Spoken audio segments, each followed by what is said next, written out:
स्वागत है बच्चों आपका SK PCS एकेडमी में। पुलिस की तरफ एक कदम और बढ़ाते हैं। आज फिर 10 प्रश्न याद करें। ये सारे प्रश्न करंट अफेयर से संबंधित हैं। बिना समय गवाए चलें शुरू करते हैं। फर्स्ट क्वेश्चन देखें। भारत के खिलाड़ी नीरज चोपड़ा ने विश्व एथलेटिक चैंपियनशिप 2023 में 88.17 मीटर भाला फेंककर स्वर्ण पदक जीता है। इस प्रतियोगिता का आयोजन निम्न में से किस स्थल पर हुआ? ऑप्शन आपके सामने हैं। राइट आंसर क्या हो जाएगा? बुडापेस्ट। किसकी राजधानी है? हंगरी की।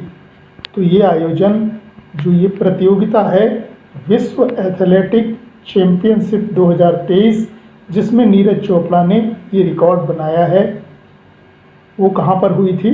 हंगरी की राजधानी बुडापेस्ट में इसका आयोजन हुआ है। सेकेंड क्वेश्चन, 1 सितंबर 2023 को निम्न में से किसे रेलवे बोर्ड की पहली महिला अध्यक्ष व CEO नियुक्त किया गया है? तो इनमें से कौन सी महिला हैं जो रेलवे बोर्ड की पहली महिला अध्यक्ष व CEO बनाई गई हैं? ऑप्शन आपके सामने हैं। राइट आंसर हो जाएगा जया वर्मा सिन्हा को बनाया गया है। गीतिका श्रीवास्तव ये पाकिस्तान में स्थित भारतीय उच्चायोग की पहली महिला प्रभारी राजनयिक बनाई गई हैं। प्रिया मलिक इन्होंने रेसलिंग में 76 किलोग्राम भार वर्ग में स्वर्ण पदक जीता है अभी हाल ही में। और अंतिम पंधाल ये भी रेसलर हैं और इन्होंने 53 किलोग्राम भार वर्ग में स्वर्ण पदक जीता है। नेक्स्ट क्वेश्चन देखें। भारत के निर्वाचन आयोग ने 2024 के चुनावों में लोगों को वोट डालने के लिए जागरूक करने हेतु किसे अपना नेशनल आइकॉन बनाया है?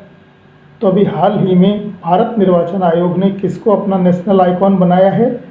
ऑप्शन है सचिन तेंदुलकर, पंकज त्रिपाठी, डॉक्टर नीरू कुमार और राजीव कुमार। राइट आंसर हो जाएगा अभी हाल ही में सचिन तेंदुलकर को नेशनल आइकॉन बनाया गया है। वैसे अभिनेता पंकज त्रिपाठी और पद्मश्री विजेता डॉक्टर नीरू कुमार ये दोनों भी नेशनल आइकॉन हैं। तो वर्तमान में भारत में 3 नेशनल आइकॉन हैं जो 2024 के लोकसभा चुनाव में लोगों को वोट डालने के लिए जागरूक करेंगे। राजीव कुमार ये भारत निर्वाचन आयोग के प्रमुख हैं, अर्थात मुख्य निर्वाचन आयुक्त हैं। वर्तमान में भारत में मुख्य निर्वाचन आयुक्त कौन है? तो राइट आंसर हो जाएगा कौन है? राजीव कुमार है। और इनका क्रम देखा जाए तो ये 25वें हैं। कौन से नंबर के हैं? 25वें।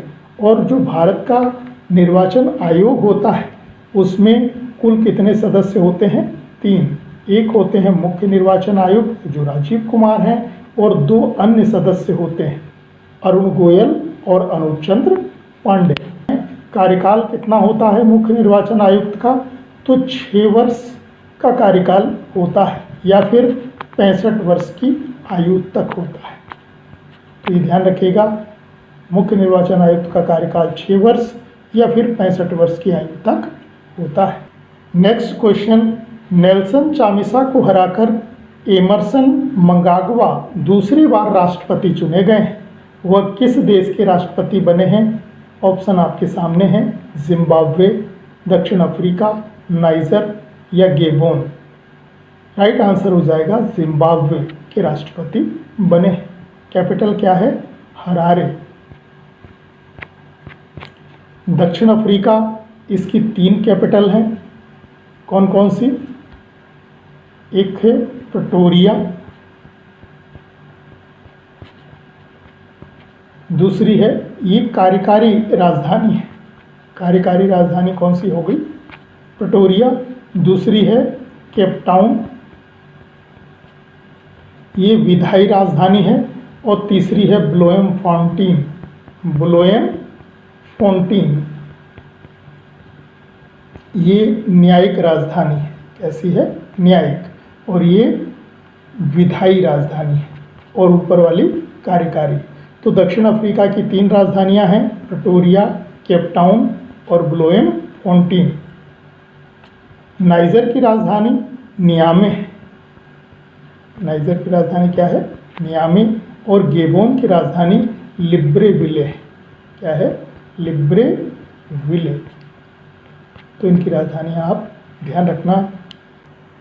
नेक्स्ट क्वेश्चन, 31,008 स्कूलों में मुख्यमंत्री नाश्ता योजना विस्तार हाल ही में किस राज्य में किया गया है? कर्नाटक, तमिलनाडु, उड़ीसा, मध्य प्रदेश। राइट आंसर हो जाएगा, बताएं क्या होगा?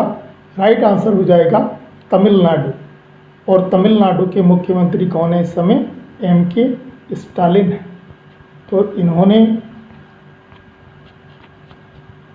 MK स्टालिन इन्होंने हाल ही में मुख्यमंत्री नाश्ता योजना का विस्तार कर कितने स्कूलों में किया है? 31,008 स्कूलों में इसका विस्तार किया है।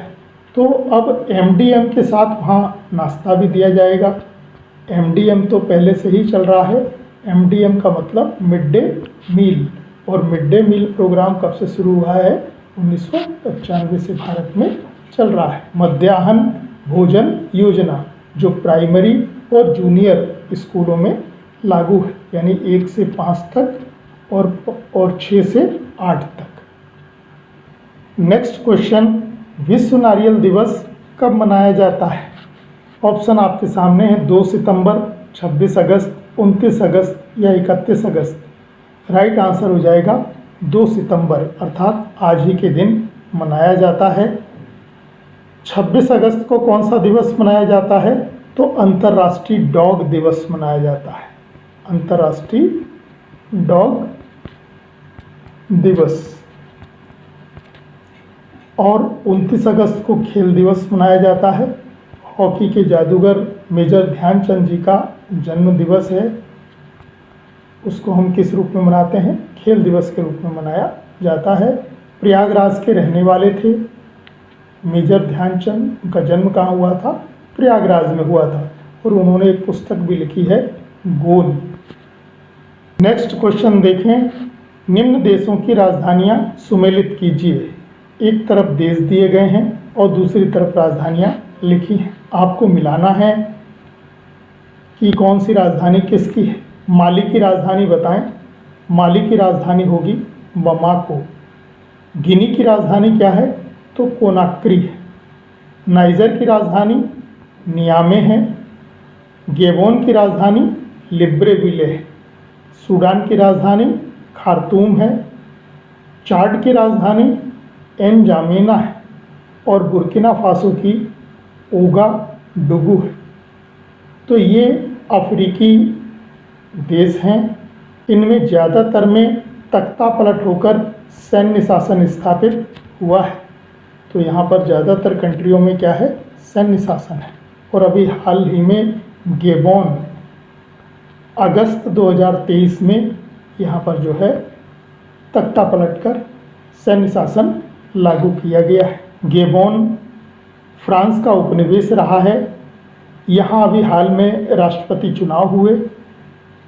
राष्ट्रपति चुनाव में अली बांगो कौन राष्ट्रपति बने थे? अली बांगो ये तीसरी बार राष्ट्रपति चुन लिए गए थे।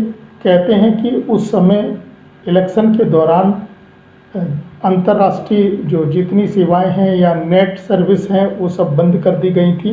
तो इन्होंने धांधली की थी। इसी के चलते सेना ने आरोप लगाया कि निष्पक्ष चुनाव नहीं हुआ है और उन्होंने इन्हें हटाकर तख्ता पलटकर सैन्य शासन स्थापित कर दिया है।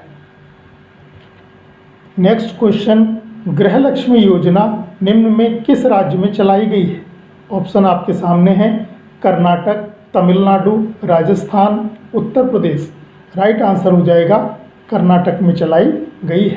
कर्नाटक में यह योजना 30 अगस्त कब से शुरू हुई है? 30 अगस्त 2023 से शुरू हुई है। और कहाँ से? मैसूर से शुरू की गई है।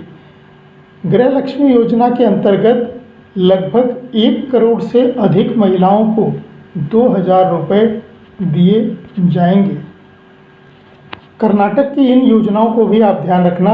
शक्ति योजना कर्नाटक में कौन सी चल रही है? शक्ति योजना। इसमें क्या है? तो कर्नाटक में महिलाओं को बस में फ्री यात्रा की सुविधा इस योजना के तहत दी गई है। गृह ज्योति योजना, कर्नाटक के प्रत्येक परिवार को 200 यूनिट बिजली फ्री देने की ये योजना है। युवा निधि योजना, इसके तहत जो है युवा बेरोजगारों को बेरोजगारी भत्ता दिया जाता है। और अन्य भाग्य योजना, ये बीपीएल परिवारों को, बीपीएल से तात्पर्य है बिलो पॉवर्टी लाइन, अर्थात गरीबी रेखा से नीचे के लोगों के लिए यह योजना चलाई गई है। अन्न भाग्य योजना, इसके तहत 10 किलोग्राम खाद्यान्न दिया जाता है, चावल या अन्न प्रदान किया जाता है इसके तहत। नेक्स्ट क्वेश्चन, हाल ही में नेशनल ग्रीन ट्रिब्यूनल अर्थात एनजीटी के नए अध्यक्ष कौन बनाए गए हैं? ऑप्शन आपके सामने है, प्रकाश श्रीवास्तव, शाहू कुमार सिंह, आदर्श कुमार गोयल, लोकेश्वर सिंह पंटा। राइट आंसर हो जाएगा, अभी हाल ही में कौन बनाए गए हैं? प्रकाश श्रीवास्तव को बनाया गया है। ये कोलकाता हाईकोर्ट के पूर्व न्यायाधीश हैं। कभी प्रश्न आ जाए कि एनजीटी के पहले अध्यक्ष कौन नियुक्त हुए थे, तो पहले बने थे लोकेश्वर सिंह पंटा, ये एनजीटी के पहले अध्यक्ष थे। दूसरे बने थे स्वतंत्र कुमार सिंह। दूसरे कौन बने थे? स्वतंत्र कुमार सिंह, ये दूसरे बने थे। और तीसरे थे आदर्श कुमार गोयल, ये तीसरे नंबर के अध्यक्ष बने थे। और ये जो शाहू कुमार सिंह हैं, ये कार्यवाहक अध्यक्ष बनाए गए थे, कार्यवाहक अध्यक्ष बनाए गए थे। और चौथे बनाए गए हैं प्रकाश श्रीवास्तव। तो अभी तक नेशनल ग्रीन ट्रिब्यूनल में केवल 4 अध्यक्ष हुए हैं। पहले लोकेश्वर सिंह पंटा, दूसरे स्वतंत्र कुमार सिंह, तीसरे आदर्श कुमार गोयल और चौथे बने हैं प्रकाश श्रीवास्तव। और प्रकाश श्रीवास्तव से पहले यहाँ पर एक कार्यवाहक अध्यक्ष थे जिनका नाम था शाहू कुमार सिंह। एनजीटी की स्थापना कब हुई है? तो एनजीटी 18 अक्टूबर 2010 को कब स्थापित हुआ है? 18 अक्टूबर 2010 को। और पर्यावरण से संबंधित सारे मुद्दे जो हैं यह ट्रिब्यूनल निपटाता है।